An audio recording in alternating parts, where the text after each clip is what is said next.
Rússia exibe armas do juízo final para conter apoio ocidental à Ucrânia.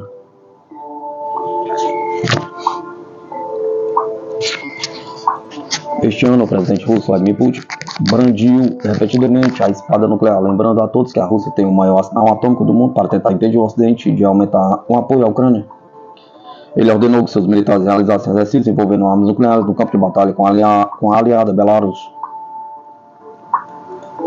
Ele anunciou que a Rússia começará a produzir mísseis terrestres de alcance intermediário que foram proibidos por um tratado entre os Estados Unidos e a União Soviética, hoje extinta, em 1987. E no mês passado ele reduziu o limite para liberar sua arsenal ao revisar a doutrina nuclear do país. Putin está contando com esses milhares de ogivas e centenas de mísseis como uma enorme máquina do juízo final para compensar a enorme vantagem da OTAN em armas convencionais e desencorajar o que ele vê como uma ameaça à soberania e à integridade territorial da Rússia. Uma olhada no arsenal atômico da Rússia e as questões que o cercam. A Federação de Cientistas Americana estimou que este ano que a Rússia tem um inventário totalizando 5.580 ogivas nucleares implantadas e não implantadas, enquanto os Estados Unidos têm 5.044, juntos é cerca de 88% das armas nucleares do mundo.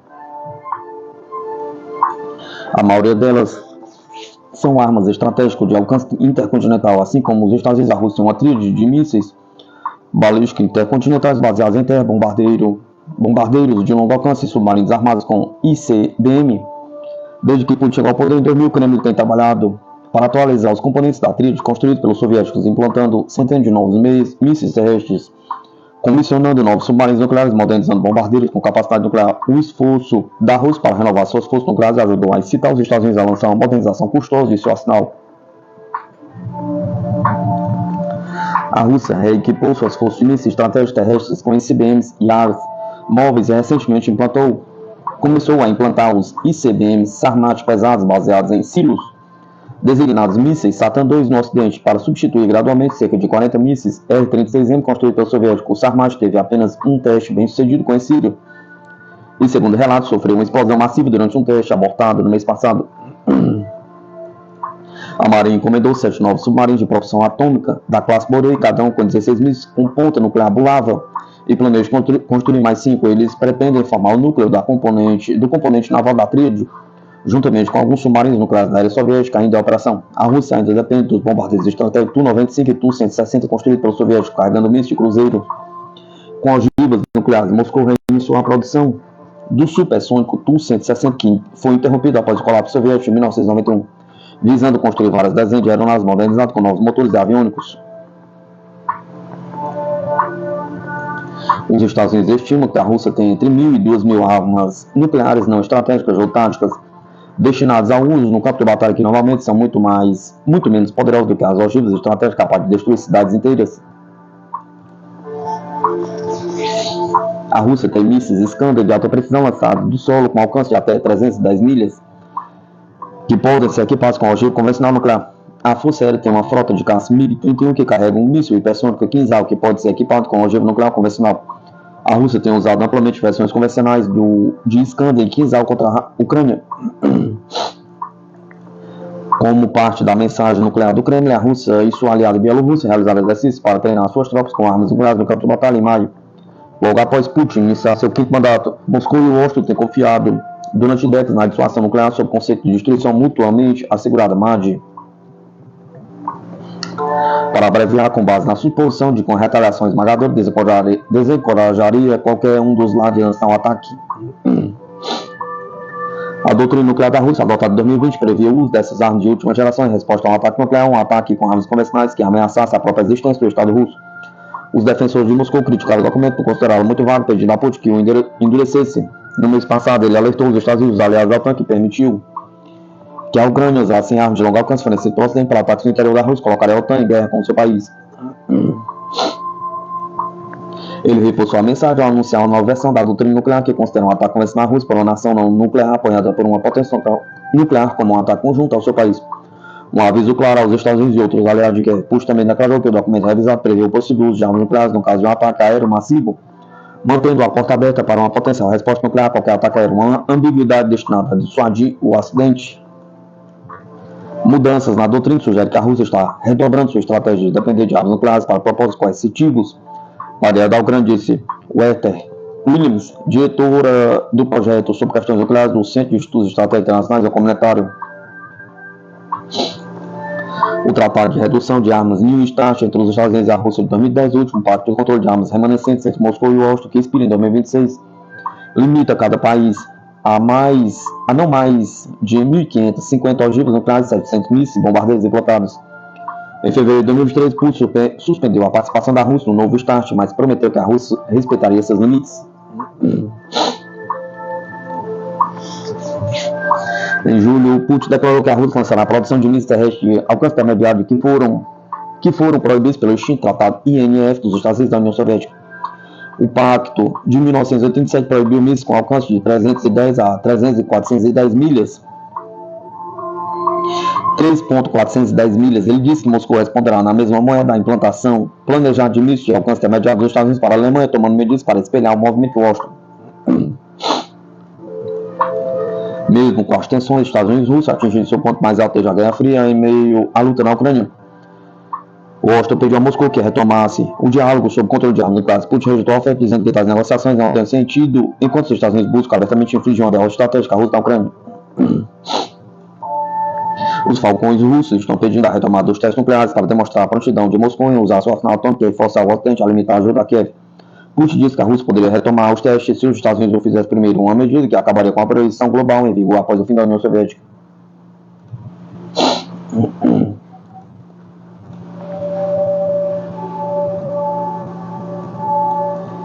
No mês passado, o vice-ministro das Relações Exteriores, Sergei Ryabkov, disse que o campo de testes nucleares no arquipélago ártico de Novaya Zemlya está pronto para retomar os testes se os Estados Unidos o fizerem.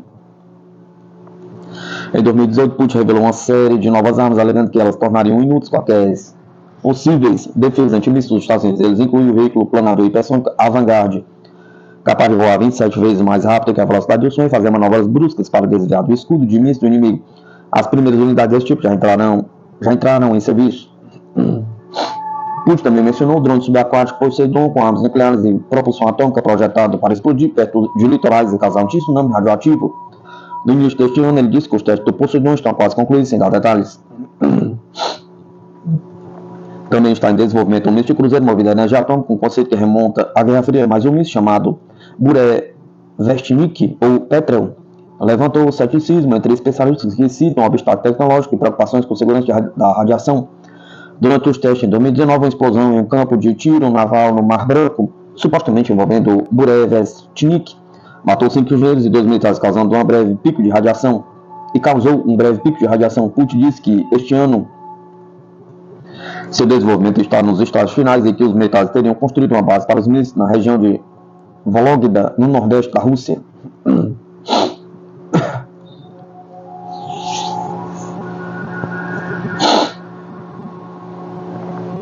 Fragata russa lança míssil de cruzeiro Kalibr a mais de 1.300 km do mar do Barents.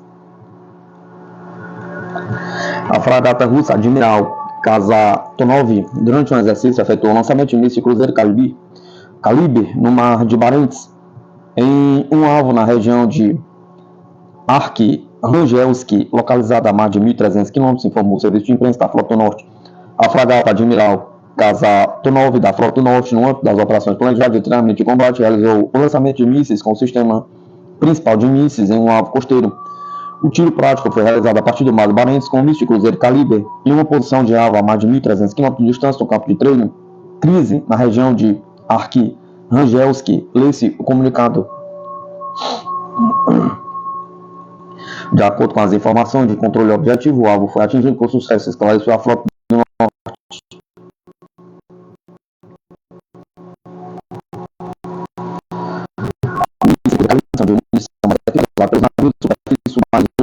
Se tornaram acessíveis durante o primeiro uso em combate de 7 de outubro de 2011. Rússia, a mais de 1.500 quilômetros de distância.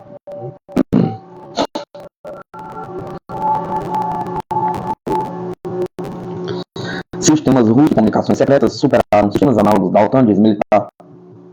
Os sistemas móveis russos de comunicação telefônica secreta utilizados na operação militar superaram os análogos da OTAN, disse o comandante da unidade de tropas aerotransportadas de comunicação do agrupamento de Dnieper com o codinome Atlet.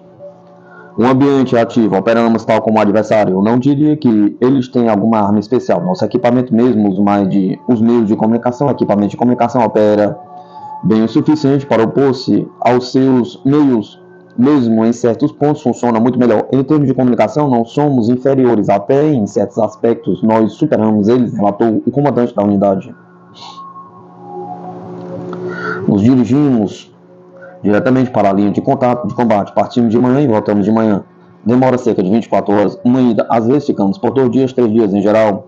O carro de controle para o adversário é um alvo número 1. Ele sempre tenta alcançá-lo, disse o militar das tropas aerotransportadas. O sistema móvel é composto por 2 veículos blindados TIG, um carro de controle de comunicação e um veículo de cobertura.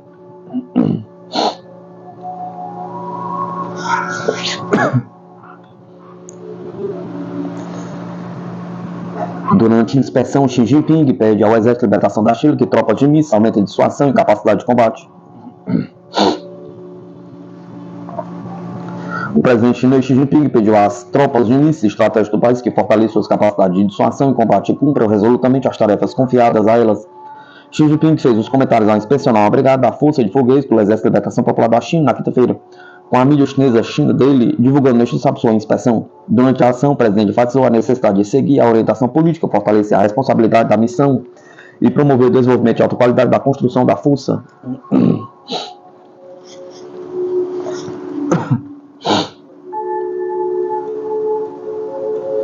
O presidente Xi Jinping instou as tropas de mísseis estratégicos do país a reforçarem as suas capacidades de dissuasão e combate e a cumprirem resolutamente as tarefas confiadas pelo partido e pelo povo. No mês passado, a China realizou um raro lançamento de um míssil balístico intercontinental no Oceano Pacífico, ressaltando o crescente foco internacional do desenvolvimento nuclear do país. Relembra a Reuters. As Forças Armadas da China passaram por um amplo expurgo anticorrupção desde o ano passado, com vários generais, incluindo da Força de Foguetes e executivos da indústria de defesa aeroespacial, removido do órgão legislativo nacional.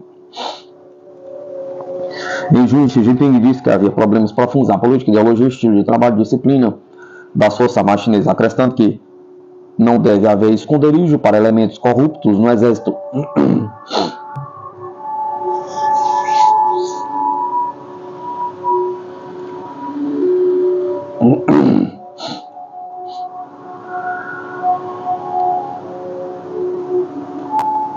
Moscou adverte sobre conflito direto entre a OTAN e a Rússia se a Ucrânia se juntar à aliança. A adesão de Kiev à OTAN nas condições atuais colocará o fim às possibilidades de uma solução político-diplomática do conflito na Ucrânia, declarou Alexei Polishchuk, chefe do segundo Departamento de Ministério das Relações Exteriores da Rússia para os países da Comunidade de Estados Independentes CEI. Foi assim que ele comentou as declarações do ministro das Relações Exteriores húngaro Péter Szijjártó. No início desta semana, ele afirmou que a admissão da Ucrânia à OTAN nas circunstâncias atuais significaria o início da Terceira Guerra Mundial. Estamos constantemente alertando sobre o perigo da adesão da Ucrânia à OTAN, disse Polishchuk. O diplomata acrescentou que tal passo poria fim às possibilidades de um acordo político-diplomático, tornaria inevitável o envolvimento direto da aliança no combate contra a Rússia e levaria a uma escalada descontrolada, a responsabilidade pela qual recairia inteiramente sobre os patrocinadores ocidentais do regime de Kiev.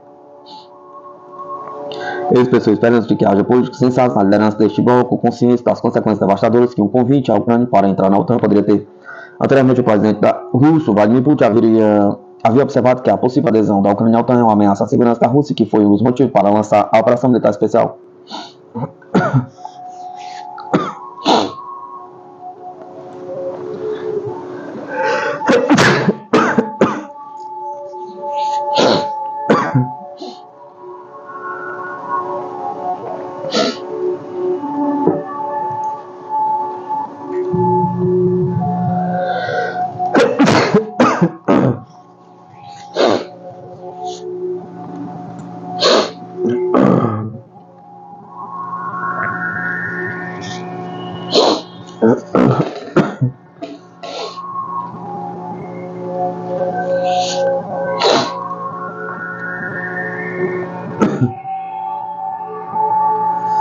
Inglaterra fortalece defesas contra Moscou com a importante cooperação europeia no desenvolvimento de mísseis de longo alcance e nova estratégia militar no conflito com a Rússia. A Inglaterra oficializou sua participação em importante cooperação europeia coordenada pela OTAN destinada ao desenvolvimento de mísseis de longo alcance. Este movimento estratégico ocorre em resposta às mudanças do equilíbrio militar na Europa provocadas pela guerra na Ucrânia. No dia 17 de outubro de 2024, a Inglaterra se uniu a outros países como a Alemanha, França e Polônia, com o objetivo de preencher uma lacuna nos estoques de defesa aérea europeia, evidenciada pelo uso crescente de mísseis de longo alcance no conflito ucraniano. Desde o início da invasão da Rússia à Ucrânia em 2022, a utilização desses mísseis com alcance de centenas de quilômetros tornou-se uma peça fundamental nas operações militares. Esses armamentos com capacidade de atingir alvos a longa distância foram amplamente empregados por Moscou em ataques transfronteiriços, enquanto a Ucrânia retaliou com ataques dentro do território da Rússia. Essa evolução no campo de batalha destacou a necessidade urgente de modernizar suas capacidades militares e a resposta dos países europeus começaram a colaborar mais intensamente no desenvolvimento do sistema de mísseis de longo alcance. O secretário de Defesa do Reino Unido, John Healey, confirmou que a Inglaterra está formalmente comprometida com o programa que visa melhorar a integração dos sistemas de defesa aérea em todo o continente, com a expectativa de aumentar a capacidade de dissuasão e proteção contra as ameaças externas. Durante a cúpula da OTAN em Washington, realizada em junho de 2024, nações como a França, a Alemanha, Itália e Polônia já haviam assinado uma carta de intenções para desenvolver mísseis com alcance superior a 500 km. Fontes militares indicam que a meta é criar um míssil de cruzeiro terrestre com alcance entre 1.000 e 2.000 km. Esse esforço colaborativo tem como objetivo suprir as necessidades de dissuasão da aliança. A Inglaterra, por sua vez, reforça a relevância desse programa ao se unir formalmente à iniciativa, assume um papel ativo no fortalecimento da segurança europeia. O anúncio de Healey destaca a importante estratégia de integrar o sistema de defesa aérea, ampliando as capacidades dos países membros da OTAN. Além da cooperação europeia, os Estados Unidos e a Alemanha anunciaram a implantação temporária de mísseis de longo alcance no solo alemão, previsto para ocorrer a partir de 2026. Armas como os mísseis SM-6 e Tomahawk, além de novos desenvolvimentos em tecnologias hipersônicas, farão parte desse contingente. Moscou criticou veementemente essa medida, chamando-a de uma grave ameaça à sua segurança nacional.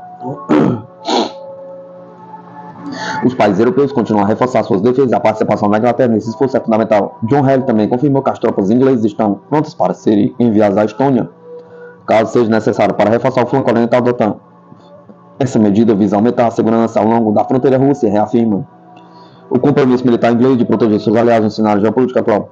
Com o avanço da tecnologia de mísseis de longo alcance e a crescente cooperação entre os países europeus, a Inglaterra busca desempenhar um papel de liderança na defesa do continente. Esse esforço conjunto é essencial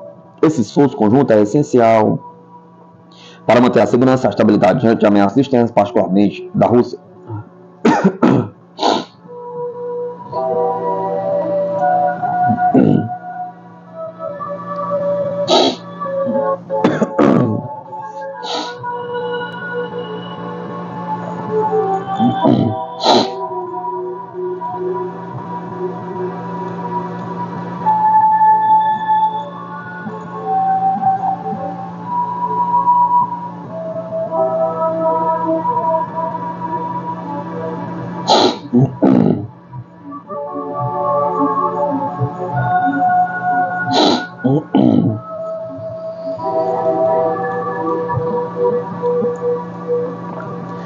A terra prometida no Brasil, descoberta de Carajás, a maior província de minério de ferro de alto teor do mundo, com mais de 18 bilhões de toneladas de outros minerais valiosos como cobre, níquel e ouro. Imagine uma descoberta tão grandiosa que mudou o destino de uma nação inteira. Foi exatamente o que aconteceu na Amazônia brasileira, onde um grupo de geólogos encontrou uma das maiores reservas de minério de ferro do planeta. A província de Carajás é um verdadeiro tesouro escondido sob a selva, com bilhões de toneladas de ferro de altíssimo teor e outros minerais preciosos. Essa descoberta não só transformou a Vale em um gigante mundial, mas também colocou o Brasil no topo da mineração global. Prepare-se para conhecer a fascinante história digna de filme de aventura, mas que aconteceu na vida real.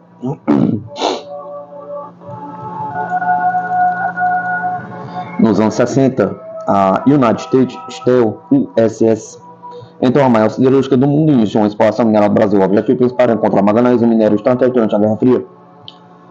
A região norte chamou a atenção da empresa, que lançou o programa através da campanha meridional de mineração. Breno Augusto Santos, um jovem recém-demitido geólogo, foi contratado para liderar a missão. Ele seria a peça-chave dessa descoberta. Durante uma visita à cidade de Marabá, no Pará, Breno conheceu um caçador de onças que encontrou algumas pedras escuras. Os geólogos identificaram-nas como manganês. A notícia espalhou rapidamente. A USS decidiu intensificar suas atividades na região. Breno e sua equipe formaram uma expedição que enfrentaria vários desafios para encontrar o minério. O trabalho estava apenas começando.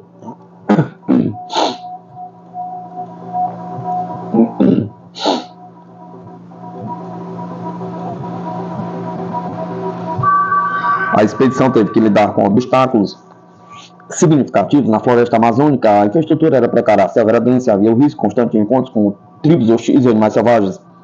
Contudo, com o auxílio de 3 helicópteros, a equipe conseguiu adentrar nas áreas mais remotas. Apesar dos desafios, eles continuaram avançando em sua missão de encontrar manganês e outros minerais de valor.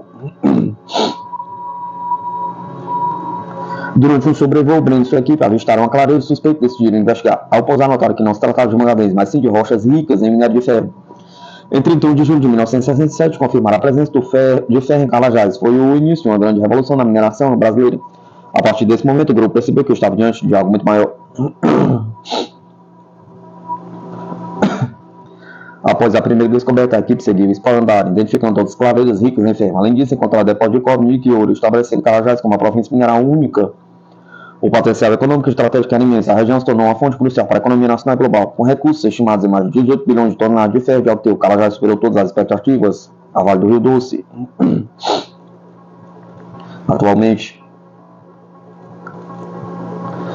conhecida apenas como Vale, adquiriu parte da área de Carajás. Essa aquisição consolidou a empresa como uma das gigantes mundiais da mineração de ferro. O impacto econômico foi substancial, colocando o Brasil como um dos principais produtores e exportadores de minério de ferro. Além disso, Carajás ainda abriga importantes reservas de outros minerais valiosos, fortalecendo a posição da Vale no mercado. Após a descoberta, cada geólogo seguiu seu caminho. Alguns continuaram suas pesquisas em Carajás, enquanto outros partiram para novos projetos. A jornada desses exploradores foi marcada por coragem, coincidência e reviravoltas. Cada evento foi como uma peça que se encaixou perfeitamente para possibilitar a descoberta. Carajás se tornou um marco histórico na mineração mundial e é lembrado por sua importância econômica e geopolítica.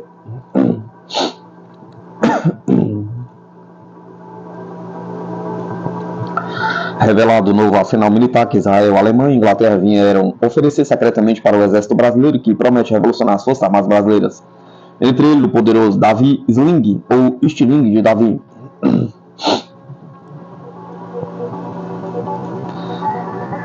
Israel, Alemanha e Inglaterra estão prestes a mudar o jogo com um arsenal militar secreto que pode revolucionar a capacidade das forças armadas brasileiras. Em uma negociação mantida a 7 chaves, as maiores potências mundiais apresentaram ao exército brasileiro um leque de tecnologia de ponta, incluindo o impressionante Davi Sling, ou Estilingue de Davi, de Israel, capaz de neutralizar a ameaça a longa distância, mas isso é apenas o começo. A Alemanha surpreendeu com o sistema Iris-T-SL, conhecido por sua precisão e alcance, enquanto a Inglaterra trouxe o avançado sistema EMADS, que já protege algumas das maiores potências europeias.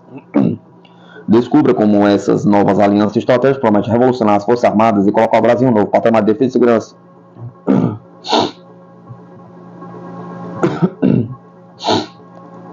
Três empresas fabricantes de material de emprego militar fizeram uma recente visita à ESAI, Escola de Artilharia de Costa e Antiaérea, na cidade do Rio de Janeiro, com o objetivo de apresentar os seus portfólios de material de defesa, sobretudo no que diz respeito à bateria de artilharia antiaérea da faixa de média altitude e alcance. O Exército Brasileiro está em busca de um modelo que será essencial para proteger as instalações militares e infraestruturas estratégicas do Brasil, e certamente a ESAI é parte importante neste processo decisório. A primeira empresa a apresentar os seus materiais em 11 de setembro foi a estatal israelense Rafael Advanced Defense Systems. Comparecerá ESAI, coronel da reserva do Exército Brasileiro, Edson Ferreira Carneiro, que é representante da Rafael no Brasil, e os senhores Eran Kinan e Avi Krengel, gerente e consultor da empresa israelense, respectivamente. A Rafael é produtora do famoso sistema de artilharia antiaérea de baixa altitude e alcançar o Dome de Ferro, projetado especificamente para defender Israel contra ataques de foguetes de curto alcance, projetos de artilharia. Entretanto, a foto acima da apresentação nos dá uma pista de que não foi o Aerodome que a Rafael veio oferecer ao Exército Brasileiro. Na foto está claramente o sistema de artilharia antiaérea Davi Sling, ou Estilingue de Davi, produzido pela Rafael em parceria com a empresa norte-americana RTX, que é um gigante de capital aberto.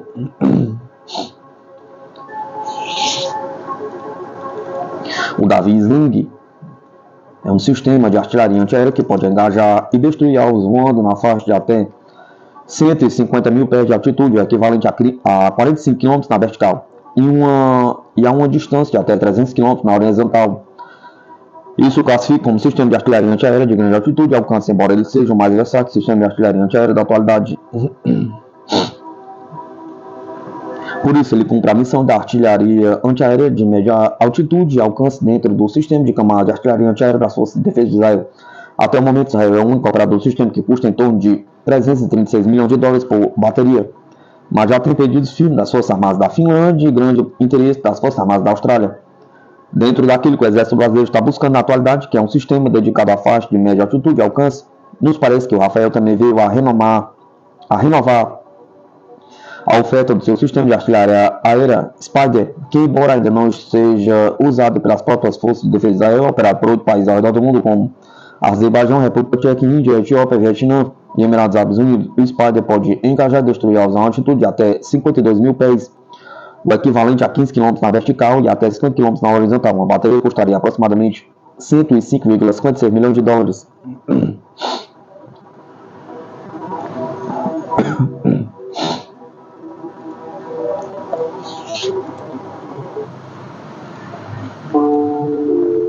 Já no dia 25 de setembro foi a apresentação da empresa multinacional europeia com sede em Paris, MBDA.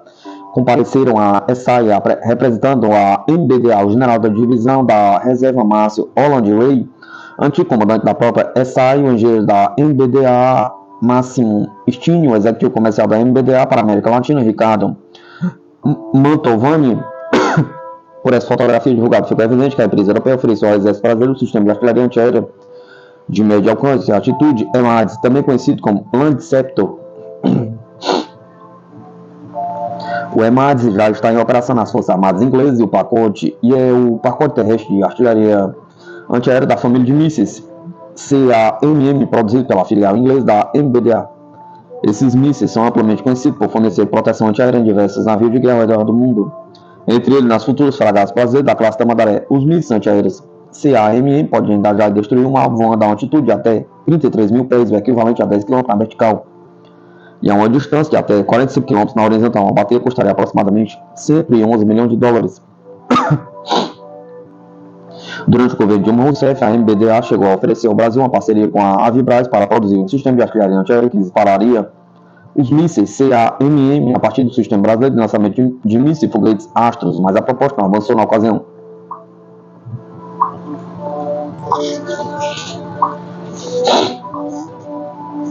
Por fim, em 26 de setembro, foi a vez da apresentação da empresa privada alemã GL Defense, produtor do sistema de artilharia antiaérea de média altitude e alcance Iris-T SL, que é a versão terra do famoso míssil Iris-T, já empregado pelos KC-F-39 Gripen na Força Aérea Brasileira. A empresa foi representada pelo coronel da reserva da FAB Dante Brandão e pelo senhor Roland Griner, que fizeram a apresentação sobre o sistema Iris-T, capaz de engajar e destruir uma ameaça aérea voando a uma altitude de até 65 mil pés, aproximadamente 20 km na vertical e uma distância de até 40 km na horizontal. O custo de uma bateria seria por volta de 120 milhões de dólares. Essas apresentações vêm em um momento em que o Exército Brasileiro também está analisando a proposta indiana pelo sistema Akash-NG, que parece ser a proposta que tem a preferência do comando do Exército Brasileiro. O sistema Akash-NG pode engajar e destruir um alvo voando a uma altitude de até 59 mil pés, aproximadamente 18 km na vertical e uma distância de até 80 km na horizontal. Uma bateria custaria ao redor de 111 milhões de dólares. A oferta indiana está sendo negociada diretamente governo a governo e viria a princípio com a transferência de tecnologia para o Brasil poder produzir e manter no todo ou em parte os mísseis Akash em nosso território, com software aberto para que o Exército Brasileiro possa usar no sistema indiano radar de produção nacional e no sistema IFF nacional de identificação de aeronaves aliadas e inimigas. Também haveria uma compensação à compra indiana de até 80 aeronaves brasileiras Embraer KC, que seria construída na Índia com transferência de tecnologia. O Brasil tem tudo o que precisa para conduzir um sistema de artilharia antiaérea nacional. Temos o lançador Astros, temos o sistema IFF nacional, que é o sistema de identificação de aeronaves aliadas e inimigas, temos o radar Saber M200 e também uma parceria firmada com a África do Sul para a produção no Brasil de mísseis Adarter para serem lançados pelo Gripen. A África do Sul já está na fase final de desenvolvimento deste míssil, que poderia ser adaptado para ser disparado do solo pelos Astros. Falta apenas vontade política e iniciativa empresarial para juntar todos esses componentes em um sistema binacional do Brasil e África do Sul.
Bombas nucleares sob nossos pés por Manliu Dinushi.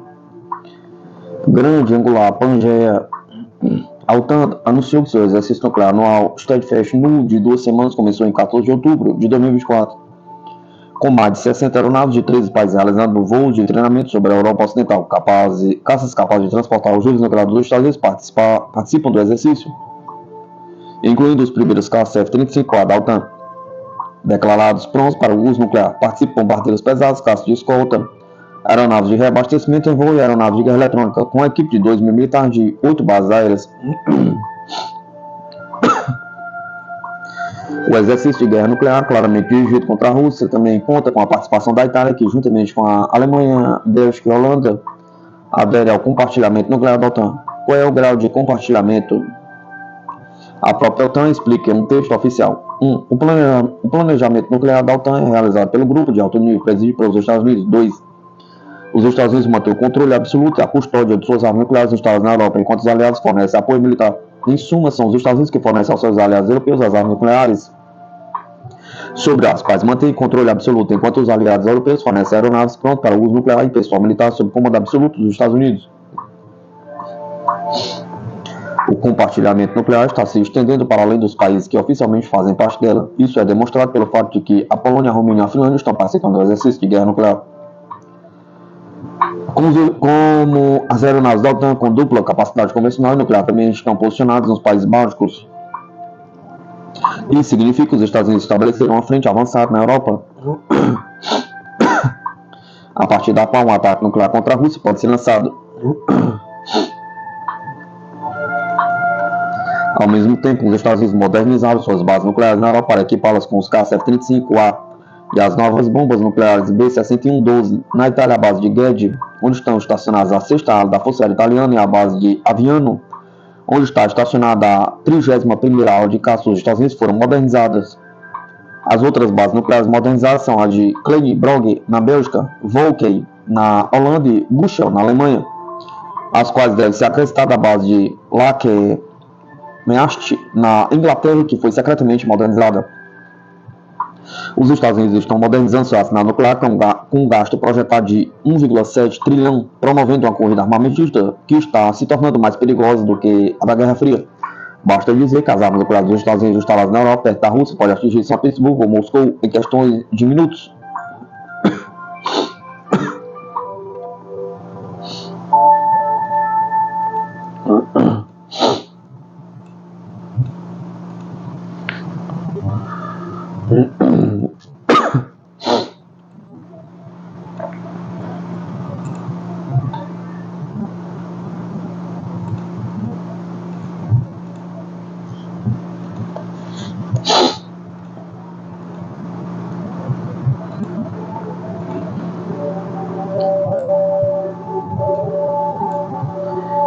Nicolás Maduro lança plano ousado até 2030 e promete um poder militar assombroso.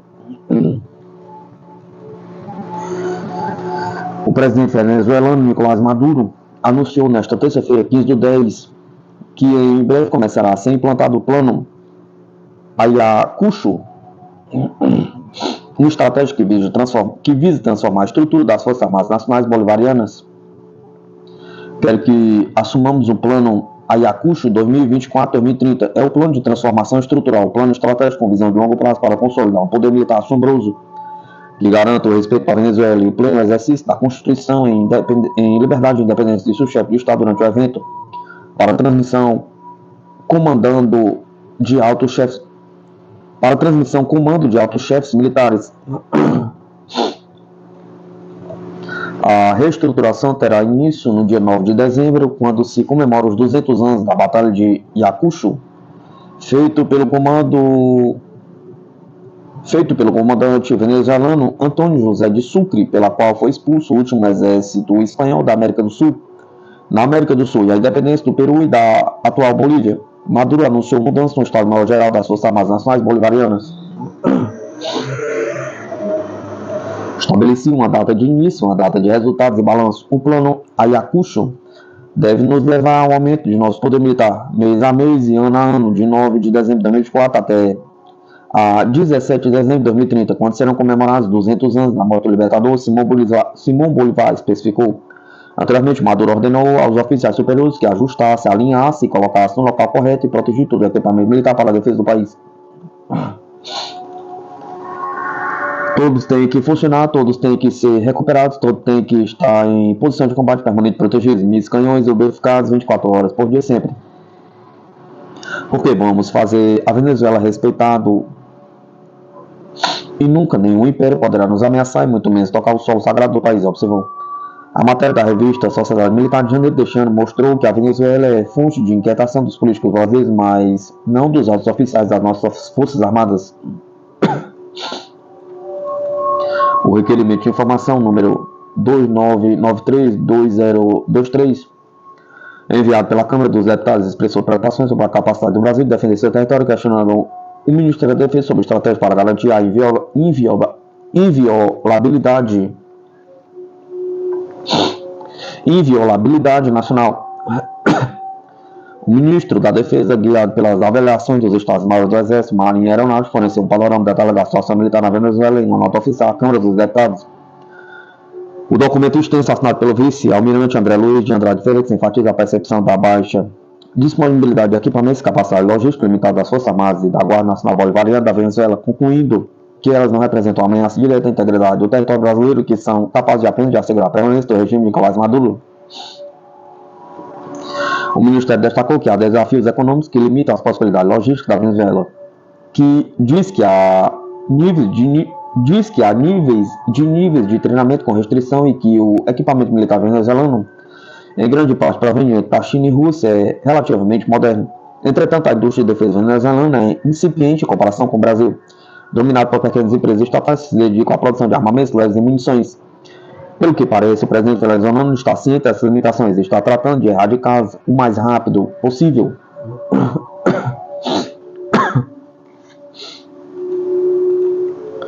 Marinhas do Brasil e Estados Unidos realizam exercícios submarinos conjuntos com o Maitá e os Hampton, fortalecendo a segurança regional. Entre os dias 1º e 6 de outubro de 2024, a Marinha do Brasil e a Marinha dos Estados Unidos fortaleceram sua cooperação militar ao realizar um treinamento conjunto entre o submarino brasileiro, o Maitá S-41 e o norte-americano Hampton SSN 767 da classe Los Angeles. O exercício aconteceu nas proximidades da base naval de Itaguaí, no Rio de Janeiro, reforçando a parceria de segurança entre as duas nações, que celebra 200 anos de relações diplomáticas. Além disso, aeronaves da patrulha da Força Aérea Brasileira deram apoio às atividades. O treinamento teve como foco a melhoria da interoperabilidade em guerra submarina, bem como a prontidão e o entendimento mútuo entre as forças brasileiras e norte-americanas. O objetivo principal foi fortalecer as capacidades de ambos os países em operações submarinas, um fator essencial para a segurança regional. A embaixadora dos Estados Unidos no Brasil, Elizabeth Frau Welly Bagley, destacou a importância da colaboração militar, afirmando que cada exercício conjunto fortalece as forças armadas de ambos os países, afirmando o compromisso com a paz e a segurança da região. O Maitá S-41 é o segundo submarino da classe Riachuelo, um projeto do Programa de Desenvolvimento de Submarinos ProSub da Marinha do Brasil. Incorporado em janeiro de 2004, o submarino é a versão brasileira ampliada do submarino francês Copain, projetado pelo Naval Group. É equipado para missões como guerra submarina, operações especiais e inteligência. O Humaitá desloca 2.200 toneladas e possui 71,6 metros de comprimento. Ele é armado com 6 tubos de lança-torpedos, capaz de lançar até 18 torpedos F-21 e mísseis SM-39 Sub Exocet. Essa embarcação é conhecida por sua furtividade e velocidade, podendo alcançar até 29 submersos. Seu design otimiza o desempenho com uma tripulação reduzida de apenas 31 militares. O Humaitá conta com contramedidas como o Contralto S, que utiliza despistadores de torpedos canto e 2 periscópios, um tradicional e outro optrônico, permitindo uma visão precisa e envio de dados para os operadores a bordo. O Hampton SSN-767 é um submarino de ataque rápido da classe Los Angeles, parte essencial da Força Submarina dos Estados Unidos, designado ao Esquadrão de Submarinos 11 em San Diego, Califórnia. O Hampton foi comissionado em 6 de novembro de 1993. Sua principal missão é buscar e destruir submarinos e navios de superfície inimigos, além de realizar missões de inteligência, vigilância e reconhecimento. Apoia operações com força de operações especiais e projetos de apoio em terra, como Tomahawk. A colaboração militar entre os Estados Unidos e o Brasil desempenhou um papel crucial na segurança do hemisfério ocidental. Ao longo de 2024, as duas nações participaram de vários exercícios combinados, como o Exercício Formosa, o Exercício UNITAS e o Exercício Mares do Sul. Em um desses exercícios, o porta-aviões George Washington apoiou os esforços do Brasil em resposta às enchentes no Rio Grande do Sul, transportando 15 toneladas de suprimento e socorro. Esses treinamentos conjuntos, como realizados entre os submarinos Humaitá e os Hampton, fortalecem não apenas a capacidade operacional, mas também a confiança mútua entre os dois países. O comandante dos Hampton, Grant A. Warney, destacou que o exercício reafirma o compromisso compartilhado com a segurança e estabilidade no hemisfério ocidental e demonstra o profissionalismo das Forças Armadas de ambas as nações.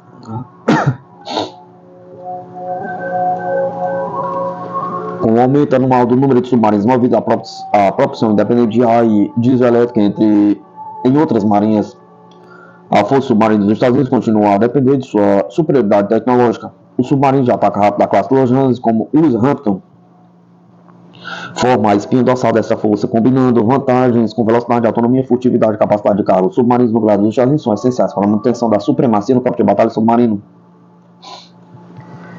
Os submarinos de ataque da Marinha dos Estados Unidos são projetados para executar uma ampla gama de missões, desde a destruição de submarinos inimigos até o apoio à operação de grupos de batalha e operações de guerra de minas.